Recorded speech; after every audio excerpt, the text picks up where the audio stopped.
They have tied me to a stake. I cannot fly, but bear like I must fight the course. What's he that was not born of woman? Such a one, am I to fear, or none?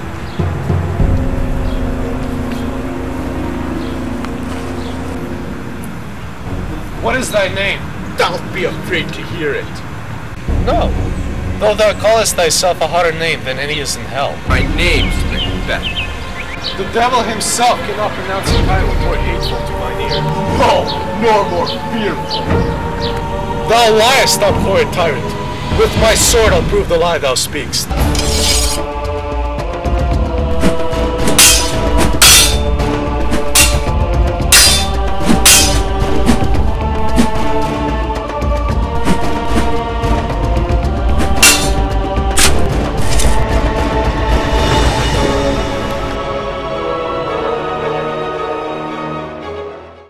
Thou wast born of woman, but swords I smile at, weapons I laugh to scorn, brandished by man that's of a woman born. That way the noise is. Tyrant, show thy face! If thou be a slayer with no stroke of mine, my wife and children's ghosts will haunt me still. I cannot strike at wretched currents whose arms are hired to bear their staves. Either thou, Macbeth, or else my sword, with an unbattered edge, I sheath again, undeeded.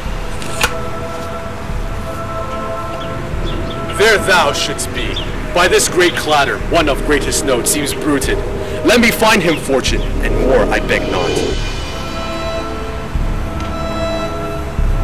This way, my lord, the castle's gently rendered. The tyrant's people on both sides do fight. The noble thanes do bravely in the war. The day itself almost professes yours, and little is to do. You have met with foes that strike beside us. Enter, sir, the castle.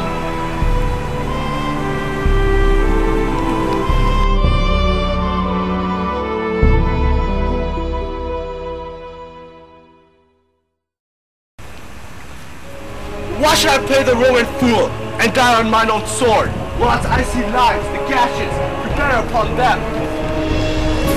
Turn, hellhound, turn! Of all men else I have avoided thee, but get thee back. My soul is too much charged with blood of thine already. I have no words. My voice is in my sword, thou bloodier villain, than terms can give thee out.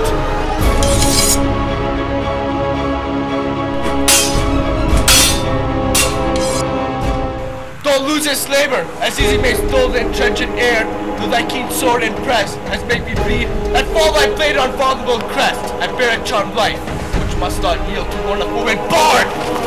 Spare thy charm, and let the angel whom thou still have served tell thee Macbeth was from his mother's womb untimely ripped.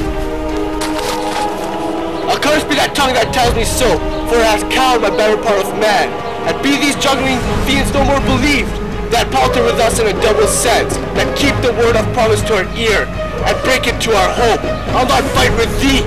Then yield thee, coward, and live to be the show and gaze over the time. We'll have thee as our rare monsters are, painted upon a pole and underwrit. Here may you see the tyrant. I will not yield, to kiss the ground before young Malcolm's feet, and to be baited with the rabble's curse.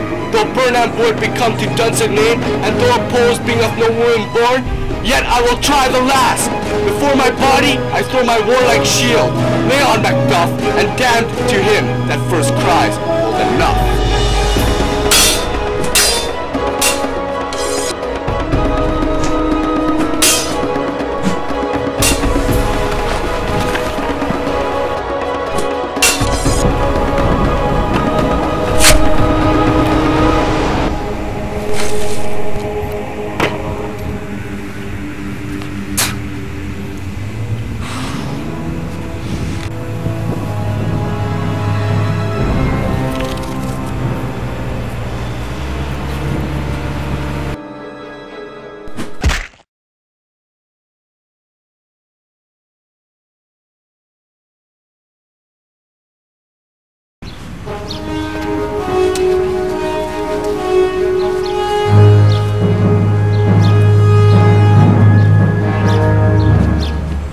I would the friends we miss were safe arrived. Some must go off, and yet by these I see so great a day as this is cheaply bought. Macduff is missing, and your noble son. Your son, my lord, has paid a soldier's debt. He only lived but till he was a man. The which no sooner had his prowess conferred, in an unshrinking station where he fought, but like a man he died. Then he is dead? Aye, and brought off the field. Your cause of sorrow must not be measured by his worth, for then it hath no end. Had he his hurts before? Aye, on the front. Why then, God's soldier be he. Had I as many sons as I had hairs, I would not wish them to a fairer death. And so is Nell as Lowell. He's worth more sorrow, and that I'll spend for him. He's worth no more. They say he parted well and paid his score. And so God be with him. Here comes newer comfort.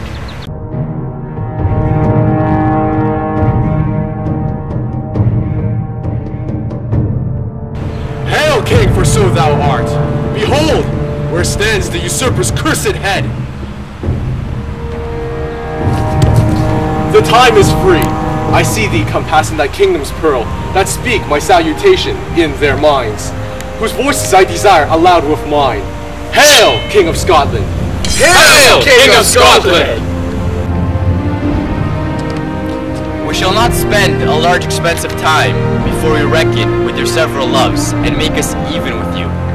My thanes and kinsmen, henceforth be earls, the first that ever Scotland in such an honor named.